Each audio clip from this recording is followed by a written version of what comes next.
ನಮಸ್ಕಾರ ಪ್ರೀತಿಯ ಬಂಧುಗಳೇ, ಮನಸ್ಸಿಗೆ ಶಾಂತಿ ಹಾಗೂ ಜೀವನಕ್ಕೆ ಬೆಳಕನ್ನು ನೀಡುವ ಆಧ್ಯಾತ್ಮ ಪ್ರಪಂಚ ದ ಸ್ಪಿರಿಟ್ ಆಫ್ ಹಿಂದೂ ಚಾನಲ್ಗೆ ನಿಮಗೆಲ್ಲ ಹೃದಯಪೂರ್ವಕ ಸ್ವಾಗತ.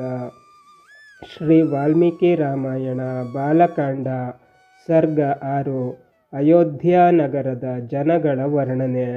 ಇಂಥ ಅಯೋಧ್ಯ ಪಟ್ಟಣದಲ್ಲಿದ್ದುಕೊಂಡು ಸಮಸ್ತ ಭೂಮಂಡಲವನ್ನು ಆಳುತ್ತಿದ್ದ ದಶರಥ ಚಕ್ರವರ್ತಿಯು ವೇದಶಾಸ್ತ್ರಗಳನ್ನು ಬಲ್ಲವನು, ಎಲ್ಲ ವಿಚಾರಗಳನ್ನು ತಿಳಿದವನು, ದೂರಾಲೋಚನೆಯುಳ್ಳವನು, ಮಹಾ ತೇಜಸ್ವಿಯು, ಪ್ರಜೆಗಳ ಅನುರಾಗವನ್ನು ಪಡೆದವನು, ಇಕ್ಷ್ವಾಕು ವಂಶದಲ್ಲಿ ಅತಿರಥನು, ಯಜ್ಞ ಯಾಗಾದಿಗಳನ್ನು ನಡೆಸಿದವನು, ಧರ್ಮಪರನು, ಜನರನ್ನು ತನ್ನ ಅಧೀನದಲ್ಲಿಟ್ಟುಕೊಂಡಿರುವವನು, ಮಹರ್ಷಿಗಳಿಗೆ ಸಮಾನನಾಗಿ 3 ಲೋಕಗಳಲ್ಲೂ ಪ್ರಖ್ಯಾತನಾದ ರಾಜರ್ಷಿಯು, ಬಲಶಾಲಿಯು, ಶತ್ರುಗಳನ್ನೆಲ್ಲ ಜಯಿಸಿದವನು, ಸ್ನೇಹಪರನು, ಜಿತೇಂದ್ರಿಯನು, ಧನವನ್ನು ಇತರ ವಸ್ತುಗಳನ್ನು ಶೇಖರಿಸುವುದರಲ್ಲಿ ಇಂದ್ರನಿಗೂ ಕುಬೇರನಿಗೂ ಸಮಾನನು.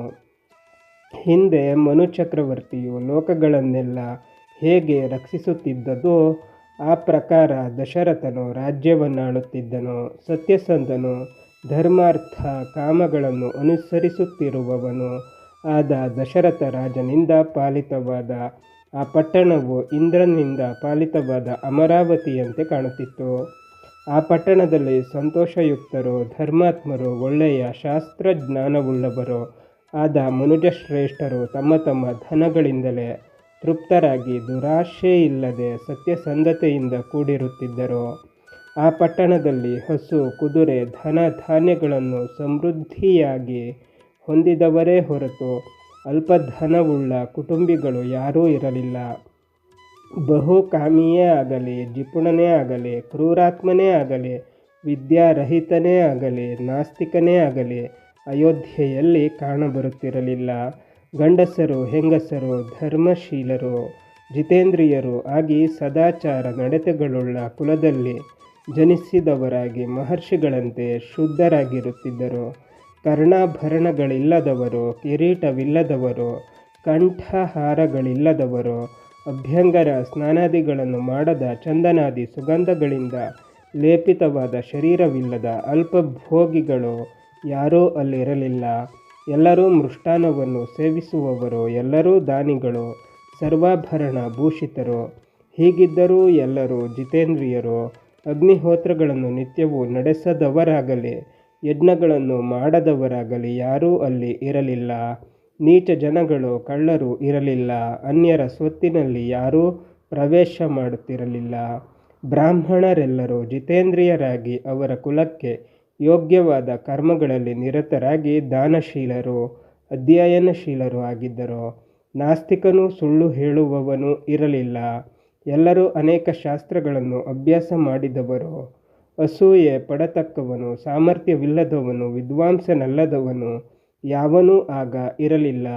ಎಲ್ಲರೂ ವೇದಾಂಗಗಳನ್ನು ಬಲ್ಲವರು, ಎಲ್ಲರೂ ವ್ರತಗಳನ್ನು ಆಚರಿಸುವವರು, ಸಹಸ್ರಗಟ್ಟಲೆಯಾಗಿ ದಾನ ಮಾಡುವವರು, ದೀನರಾಗಲಿ, ರೋಗಗ್ರಸ್ತರಾಗಲಿ, ಮನೋವ್ಯಾಕುಲತೆಯುಳ್ಳವರಾಗಲಿ ಯಾರೂ ಇರಲಿಲ್ಲ. ಶ್ರೀಮಂತರಲ್ಲದ, ಸೌಂದರ್ಯವಿಲ್ಲದ, ರಾಜಭಕ್ತಿಯಿಲ್ಲದ ಯಾವ ಸ್ತ್ರೀ ಪುರುಷರನ್ನು ಅಯೋಧ್ಯೆಯಲ್ಲಿ ನೋಡಲು ಸಾಧ್ಯವಿರಲಿಲ್ಲ. 4 ವರ್ಣದವರು ದೇವತೆಗಳನ್ನು ಅತಿಥಿಗಳನ್ನು ಪೂಜಿಸುತ್ತಾ ಕೃತಜ್ಞರು, ದಾನಿಗಳು ಆಗಿ ಶೌರ್ಯ ಪರಾಕ್ರಮಗಳಿಂದ ಕೂಡಿದ್ದರು. ಜನಗಳೆಲ್ಲರೂ ದೀರ್ಘಾಯುಷ್ಮಂತರಾಗಿ ಹೆಂಡತಿಯೊಡನೆ ಮಕ್ಕಳು ಮೊಮ್ಮಕ್ಕಳೊಂದಿಗೆ ಬಾಳುತ್ತಾ ಧರ್ಮವನ್ನು ಸತ್ಯವನ್ನು ಆಶ್ರಯಿಸಿದ್ದರು. ಕ್ಷತ್ರಿಯರು ಬ್ರಾಹ್ಮಣರನ್ನು, ವೈಶ್ಯರು ಕ್ಷತ್ರಿಯರನ್ನು ಅನುವರ್ತಿಸುತ್ತಿದ್ದರು. ಶೂದ್ರರು ತಮ್ಮ ಧರ್ಮದಲ್ಲಿ ನಿರತರಾಗಿ ಮೊದಲನೆಯ 3 ವರ್ಣದ ಜನರನ್ನು ಉಪಚರಿಸುತ್ತಿದ್ದರು. ಪೂರ್ವಕಾಲದ ಧೀಮಂತನಾದ ಮನುಚಕ್ರವರ್ತಿಯ ತರದಲ್ಲಿ ಇಕ್ಷ್ವಾಕುನಾಥನಾದ ದಶರಥನು ಆ ಪಟ್ಟಣವನ್ನು ಚೆನ್ನಾಗಿ ರಕ್ಷಿಸುತ್ತಿದ್ದನು. ಅಗ್ನಿಗೆ ಸಮಾನರಾದ ವರ್ಚಸ್ವಿಗಳು, ಯುದ್ಧ ವಿದ್ಯಾ ವಿಶಾರದರು ಆದ ಕಪಟವಿಲ್ಲದ ಯೋಧರು ಗುಹೆಯಲ್ಲಿ ಅಡಗಿರುವ ಸಿಂಹಗಳಂತೆ ಆ ಪಟ್ಟಣದಲ್ಲಿದ್ದುಕೊಂಡಿದ್ದರು.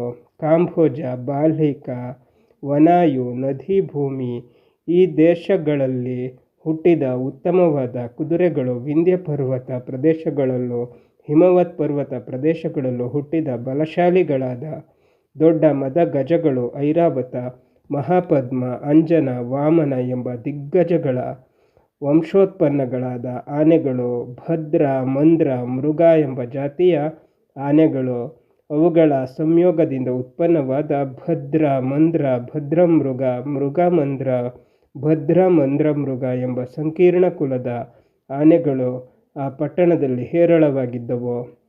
ದಶರಥನು ಯಾವ ಪಟ್ಟಣದಲ್ಲಿ ವಾಸ ಮಾಡುತ್ತಾ ಇಡೀ ಭೂಮಂಡಲವನ್ನೇ ಆಳುತ್ತಿದ್ದನೋ ಅಂಥ ಅಯೋಧ್ಯ ನಗರವು 2 ಯೋಜನ ದೂರದಾಚೆಯಿಂದ ಪ್ರಕಾಶಿಸುತ್ತಿತ್ತು ಮತ್ತು ಹೆಸರಿಗೆ ಅನ್ವರ್ಥವಾಗುವಂತೆ ಇತರರಿಂದ ವಶಪಡಿಸಿಕೊಳ್ಳಲು ಅಸಾಧ್ಯವಾಗಿದ್ದಿತು.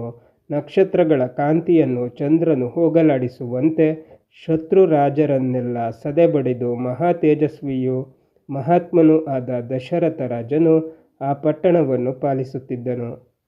ಈ ಪ್ರಕಾರ ದೇವೇಂದ್ರನಿಗೆ ಸದೃಶ್ಯನಾಗಿ ಆ ರಾಜನು ದೊಡ್ಡ ಹೊರಬಾಗಿಲುಗಳಿಂದಲೂ ಸುಂದರವಾದ ಮನೆಗಳಿಂದಲೂ ಕೂಡಿ ಅಯೋಧ್ಯೆ ಎಂಬ ಹೆಸರಿಗೆ ತಕ್ಕಂತೆ ಶತ್ರುಗಳನ್ನು ಪ್ರವೇಶಿಸಲು ಅಸಾಧ್ಯವಾಗಿದ್ದ ಮಂಗಳಕರವೂ ಜನಭರಿತವೂ ಆದ ಆ ಪಟ್ಟಣವನ್ನು ಪಾಲಿಸುತ್ತಿದ್ದನು. ಬಂಧುಗಳೇ, ಶ್ರೀ ವಾಲ್ಮೀಕಿ ರಾಮಾಯಣ ಮುಂದುವರಿಯುತ್ತದೆ. ಅಲ್ಲಿಯ ತನಕ ನಮ್ಮ ಚಾನಲನ್ನು ನೋಡ್ತಾ ಇರಿ. ಎಲ್ಲ ವಿಡಿಯೋಗಳನ್ನು ನೋಡಿ ಶೇರ್ ಮಾಡಿ, ಲೈಕ್ ಮಾಡಿ, ಕಮೆಂಟ್ ಮಾಡಿ. ಹಾಗೆ ನಮ್ಮ ಚಾನಲನ್ನು ಮರೆಯದೆ ಸಬ್ಸ್ಕ್ರೈಬ್ ಮಾಡಿ.